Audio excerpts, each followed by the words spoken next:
HMM의 류영수 책임입니다. MPC 80차 회의는 아마 해운선사 입장에서는 좀 더 방향성이 부분적으로나마 제시가 됐고, 그다음에 과거 MPC 회의에 견주어서 봤을 때 가장 어떤 획기적인 결과물을 도출한 회의가 아니었나라고 생각이 됩니다. 그래서 요 관련해서 특히나 이제 온실가스 관련한 부분을 키 아웃컴을 좀 잡아서 해운선사에서 좀 대응해야 될 내용들, 그다음에 여기서 얻는 인사이트를 좀 같이 공유하는 시간으로 좀 하겠습니다. 다행히도 저 앞서 그 우리 임병준 사무관님이야 또 세 분께서 MPC 80차 결과물에 대해서는 너무 자세하게 상세하게 설명을 잘 해주셔가지고 제가 시간적인 부담을 좀 덜은 것 같습니다. 하여튼 미리 감사드립니다. 설명 발표 순서는 일단 도입부와 그다음에 MPC 80차 중에서 온실가스 관련한 부분만 추려서 간략하게 좀 설명을 드리고, 거기에 따른 해운사 입장에서 봤을 때 어떤 면에서 준비를 해야 될 것인가에 대해서 좀 알아보겠습니다. 그리고 해운 탈탄화를 위한 어떤 액션 플랜이 어떤 것들이 있을까를 HMM의 어떤 추진 사항을 곁들여서 설명을 드리고 마지막 결론부로 마무리 짓겠습니다.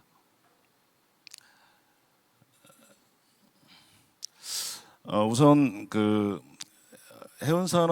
전 세계 해운 산업에 종사하는 CEO를 대상으로 매년 그 크리티컬 이슈가 무엇인지에 대해서 설문조사를 합니다. 근데 글로벌 마리타임 이슈 모니터링이라는 그런 홈페이지를 통해서 좀 하고 있는데, 지난 22년과 21년 자료가 있어서 제가 좀 발췌를 해왔습니다. 랭킹을 정해서 이슈를 별로 순위를 정하는데 제일 상단에 있는 부분이 디카보나이제이션이고, 10위에서 5위로 올라온 부분이 유가 상승분에 대한 것들이 핫 이슈, 크리티컬 이슈로 지금 올라와 있습니다. 그 외에도 2위에 보면 환경 규제 부분이 상당히 높은 순위를 차지하고 있다는 것을 쉽게 알 수 있습니다.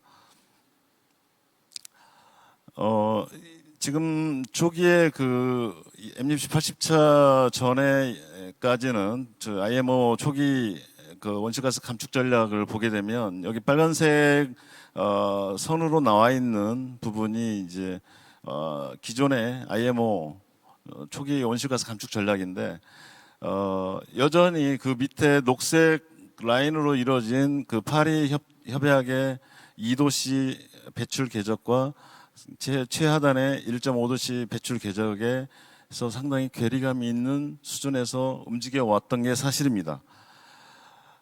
그래서 이미 다 설명된 수정된 IMO의 온실가스 감축 전략을 지금 제일 하단에 빨간색과 녹색으로 지금 표기된 부분이 이제 달성 목표와 노력 목표가 병행해서 표시가 되어 있습니다. 그러나 지금 여전히 그 파리 어그리먼트의 2도씨 배출 궤적과는 약간의 괴리감이 있기 때문에 향후에 매 5년마다 전략에 대한 리뷰가 이루어질 경우에 현재 목표보다는 좀 더 1.5도씨 배출 궤적 쪽으로 접근해서 현재보다 더 강화되지 않을까 하는 게 저희 이제 선사에서 바라보는 인사이트입니다. 여기 보시면 그래프에 그 파란색 막대 그래프 부분이 이제 달성 목표고요. 그 다음에 수정된 달성 목표고, 그 다음에 녹색 막대 그래프가 노력 부분에 해당하는 목표입니다. 여전히 2.0도와 1.5도씨 선의 그 중간 부분에 위치한 것을 알 수가 있겠습니다.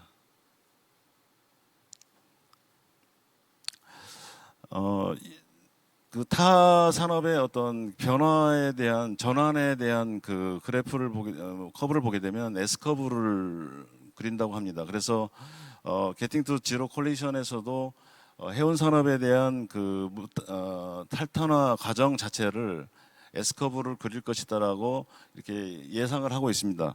특히나 2030년까지는 어떤 출현 단계이지만 그래프상으로 보면 상당히 좀 완만하게 시작이 됩니다. 그리고 2030년까지 5%의 무탄소 연료가 출현할 것이다라고 하는데, 사실은 선사 입장에서는 5% 자체도 상당히 버거운 목표가 될 수가 있습니다.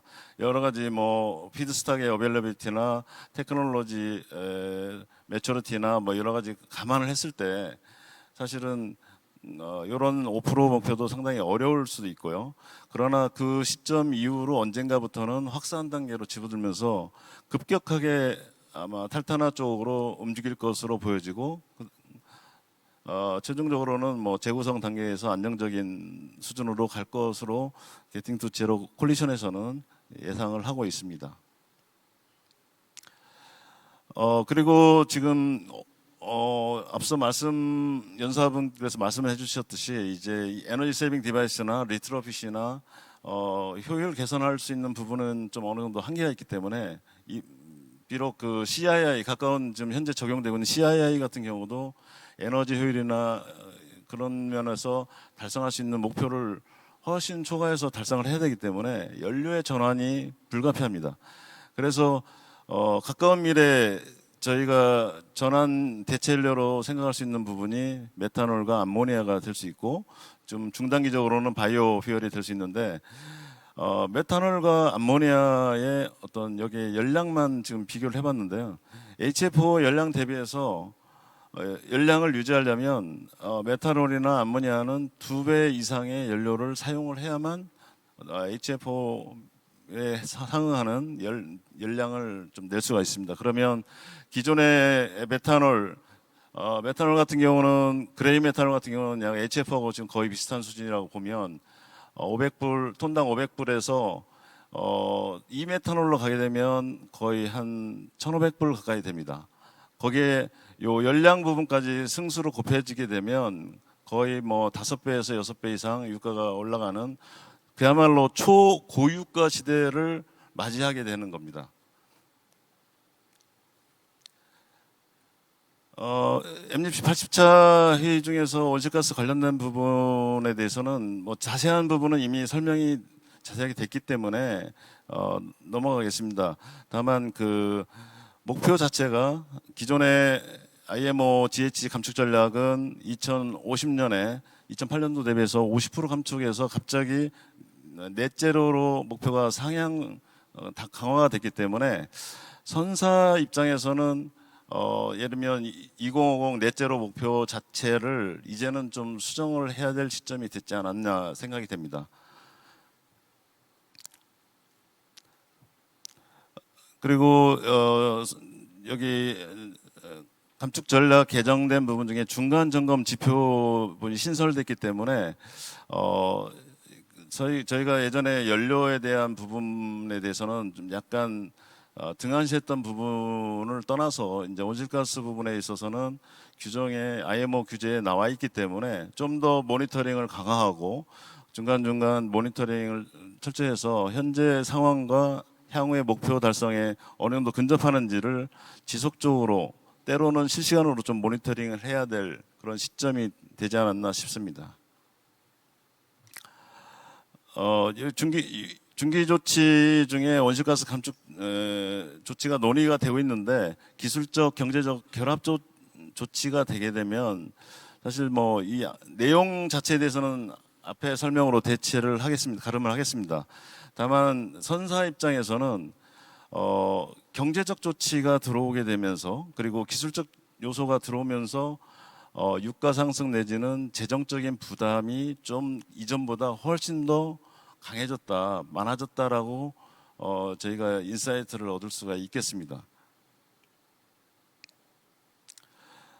그리고 기존의 이 슬라이드에서는 기존의 그레이 연료로서는 이제는 온실가스 저감 대책으로 한계가 있기 때문에, 이번 LNG 같은 경우도 그레이 같은 경우는 웰투웨이크로 갔을 때 온실가스 저감 효과가 거의 뭐 동등하거나 미미한 수준입니다.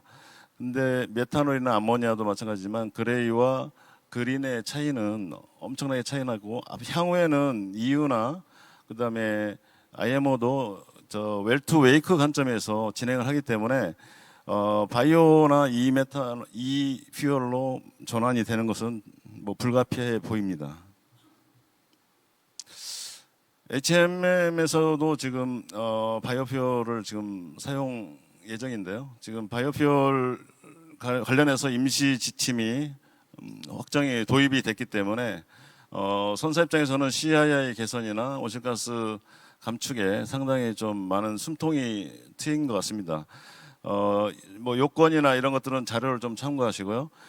다만 적용 개시일이 10월 1일인데 저희가 기구하고 협의하여서 사전에 9월에 사용하는 바이오퓨얼에 한해서도 소급적으로 적용이 가능하다는 기국의 유권 해석이 있어서 저희가 내일 초도 1차분이 부산항에서 바이오퓨얼이 보급이 될 예정으로 있습니다.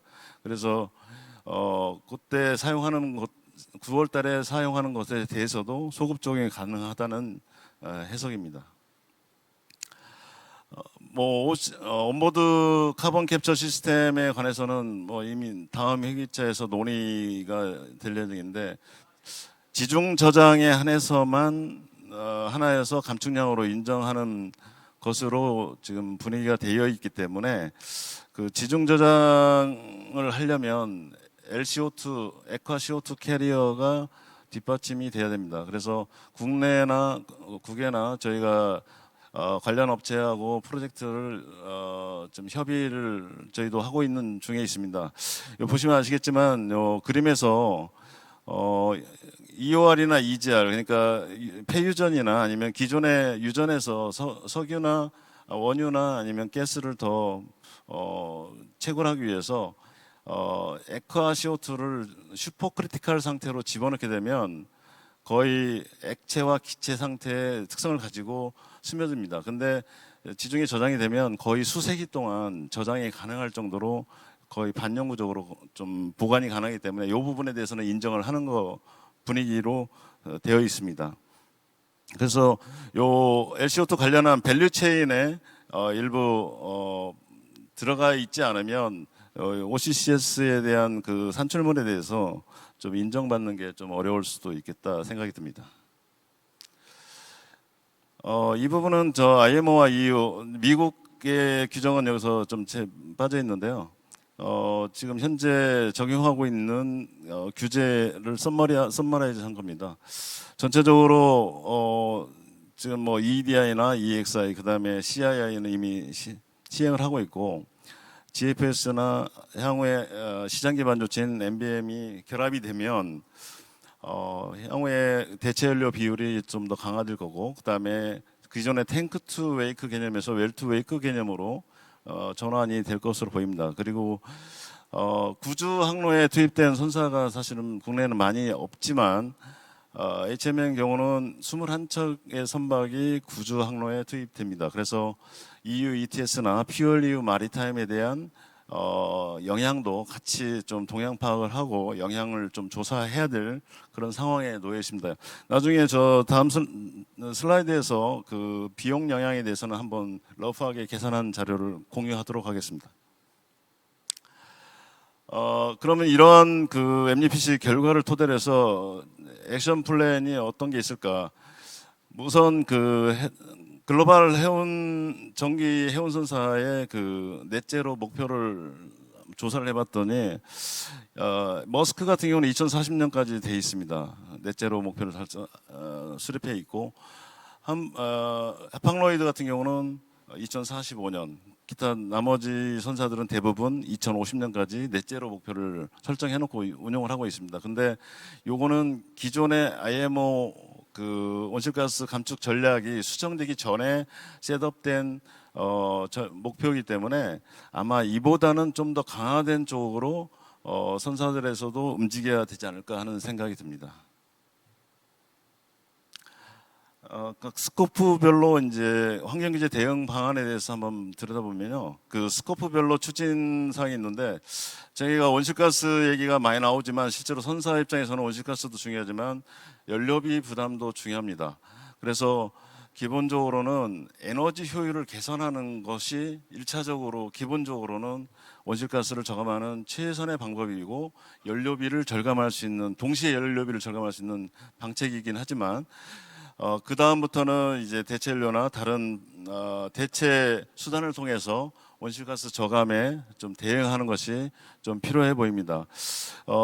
저희가 이제 플래닝 측면과 운영 측면, 기술 측면을 들 수가 있는데 플래닝 측면에서는 요 CI 관련한 내용이지만 저희가 이전에 그 CI 관련 대응 사항에 대해서는 많은 그 시뮬레이션이나 모니터링이나 이런 거에 대해서 많이 공유를 했었습니다. 근데 여기 추가로 저희가 개발한 것이 선박의 항로를 개설하기 전에 투입 항로와 투입 선박에 따라서 CII가 구간별로 어떻게 바뀌는지를 플래닝 단계에서 저희가 시뮬레이션을 해볼 수 있는 시스템을 추가적으로 개발을 했습니다. 그래서 요걸 통해서 가능하면 CI 등급을 좀 상향으로 유지할 수 있는 그런 발판을 좀 마련했다고 볼 수 있겠습니다. 운영적 측면 대응은 그 HD 중공업에서 발표드린 내용이 있기 때문에 이 부분은 좀 참고하시면 될 것 같고요. 그리고 기존에 상반기에 저희가 CII 그 분석을 해보니까 사실 오퍼레이셔널 프로파일에 따라서 굉장히 많은 변화가 있었습니다. 요거는 저희가 분석할 당시 분석 아이템하고 개선 방안에 대해서 참고로 좀 넣어놨습니다. 기술적 조치 및 예상 효과는 이미 또 중복되는 부분이 있기 때문에 넘어가고, 그러나 그 가장 오른쪽 하단에 있는 그 헐 매니지먼트가 있습니다. 헐 파울링 매니지먼트 부분이 선사 입장에서는 굉장히 실현 가능하고 용이하게 할 수 있는 조치 중에 하나입니다. 이 부분에 대해서도, 그리고 안티 파울링 페인트 자체를 좀 프리미엄급으로 하는 것도 굉장히 효과적인 수단이 될 수 있겠다 싶습니다. HMM에서는 지금 이제 고속선으로 설계된 선형에 대해서는 프로펠러를 저속형에 맞춰서 최적화시키고 있고요. 그 개선 효과는 한 6%에서 6% 정도를 기대를 하고 있습니다. 그리고 에어 루브리케이션 시스템을 통해서 또 개선 효과를 좀 노리고 있고요.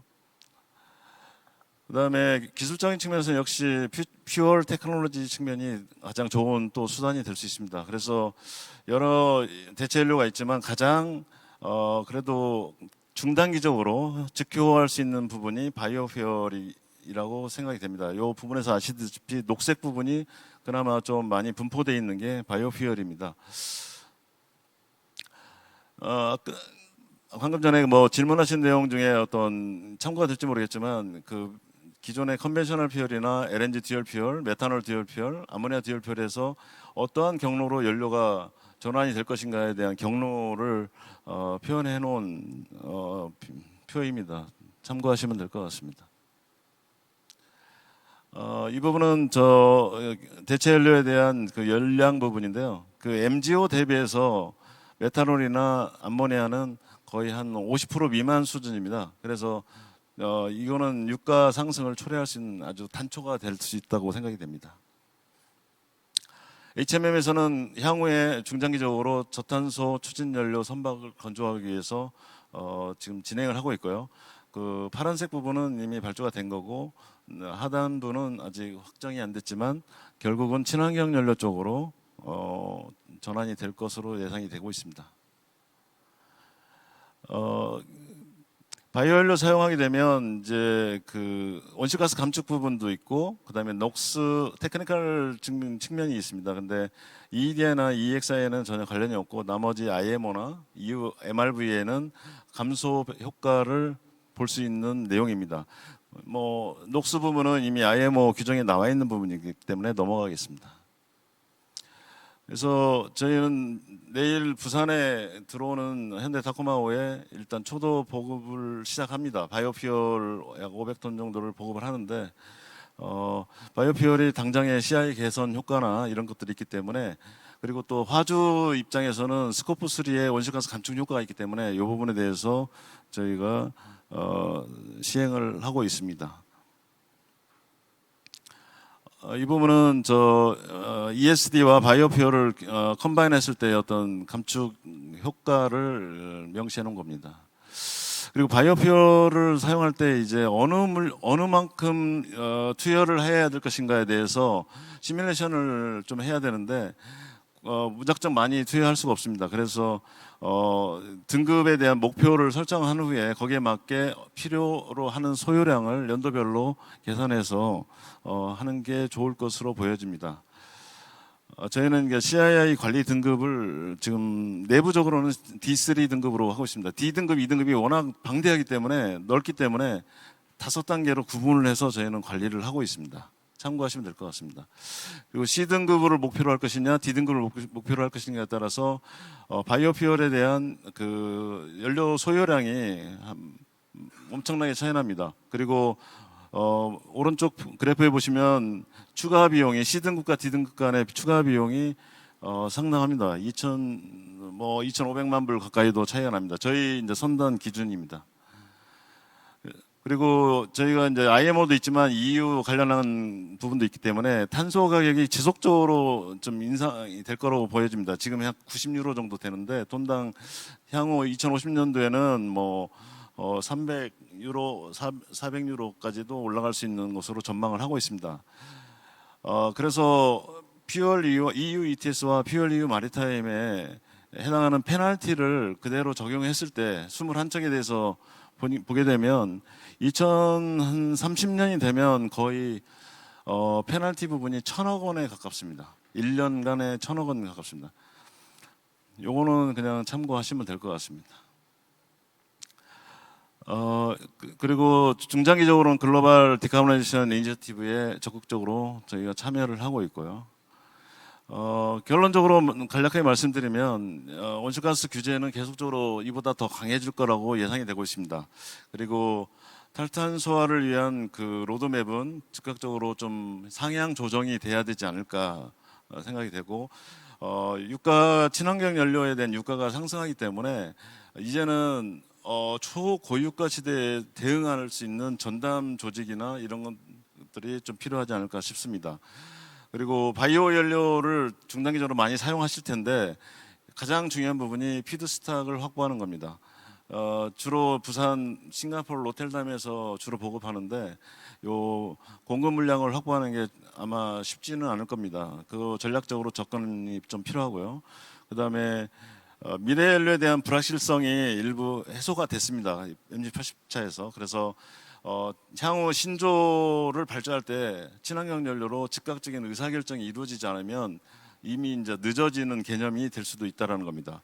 그리고 선사 입장에서는 대화주 입장에서 그린 서비스를 통해 가지고 예를 들면 북겐 클레임 메소돌로지를 이용해서 얼마든지 비용을 서로 쉐어링할 수 있는 그런 계기로 삼으면 될 것 같습니다. 이상으로 발표를 마치겠습니다. 예, 감사합니다.